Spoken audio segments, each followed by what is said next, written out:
Muy buenas, chavales. En el tutorial de hoy os vamos a explicar cómo montar el sistema de compresión SCS y a entenderlo de una manera muy sencilla, ¿vale? Normalmente los SCS en la parte interna os vais a encontrar con una chapa con un tornillo, ¿vale? Que esto es quien va a hacer el sistema de compresión. O sea, esto cuando lo vayáis enroscando va a ser el que ejerza presión y comprima el SCS hacia la tabla. Bien, ¿cómo saber si mi horquilla vale para el sistema de compresión SCS? Esto es muy sencillo. Tenéis en el mercado tres opciones que son las siguientes. Mirad, en este caso, esto es una tilt. Si miráis la parte de arriba, viene con un tornillo de serie, que es un tornillo muy grueso, ¿vale? Se llama Top Cap. Con esto es con lo que haríamos el sistema de compresión. ¿Qué significa? Que esta pieza de aquí que me viene con el SCS no la necesitaría, porque utilizaría esta. Meteríamos la horquilla, meteríamos el SCS y el tornillo iría por arriba, ¿vale? Y quedaría así, como veis por ahí, ahí dentro, ¿vale? Perfectamente. Bien, este sería en el caso de que tuviera el Top Cap. ¿Que no tiene Top Cap? Bueno, pues tenemos otras dos opciones.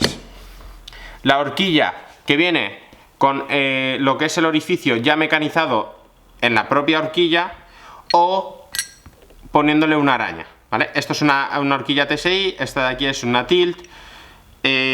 Como si os fijáis, cualquiera de las dos opciones es muy parecida, es lo mismo. Lo único que aquí pues tenemos un mecanizado en la propia horquilla y aquí tenemos una araña que le hemos metido, ¿vale? Mirad, el sistema de compresión, para entender el sistema de compresión SCS, es muy sencillo. Cuando metáis la horquilla en la tabla y vayáis a poner ya directamente el último paso, que es poner vuestro SCS, os tenéis que fijar que en la parte interior veis que hay como una especie de escalón. Pues la horquilla no puede pasar ese escalón. Si la horquilla, cuando vosotros metáis la horquilla, pasa el escalón, automáticamente dejará de hacer bien la presión, con lo cual siempre tendréis holgura. ¿Cómo solucionamos esto? Poniéndole entre la tapa de dirección y el SCS spacers. O, por ejemplo, Root ha sacado una dirección con una tapa, esta no es una Root, ¿vale? Pero ha sacado una dirección con las tapas un poquito más grandes, para evitar tener que poner esos spacers. Bien, aquí tenéis por ejemplo un Akashi que viene con sistema de compresión SCS, como veréis ya está metido, y ahora vamos a ver cómo meter el manillar. Mirad, lo que os he comentado antes, no sé si lo vais a poder ver, si os fijáis, la horquilla no pasa del escalón, si no, no haría la compresión, ¿vale? Siempre queda un poquito por abajo. Bien, ¿qué manillar me vale para el SCS? Muy sencillo, todos los que no tengan el slit, ¿vale? Cualquier manillar que veáis que no tenga ningún corte en la parte de abajo, te vale para SCS. ¿Que tiene corte? Pues tenéis dos opciones. O cortáis por donde esté el slit, ¿vale? Cortaríais por ahí para que pudiera hacer la presión sobre el tubo.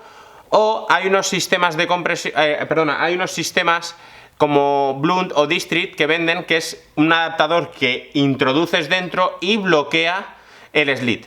Esa es otra opción, ¿vale?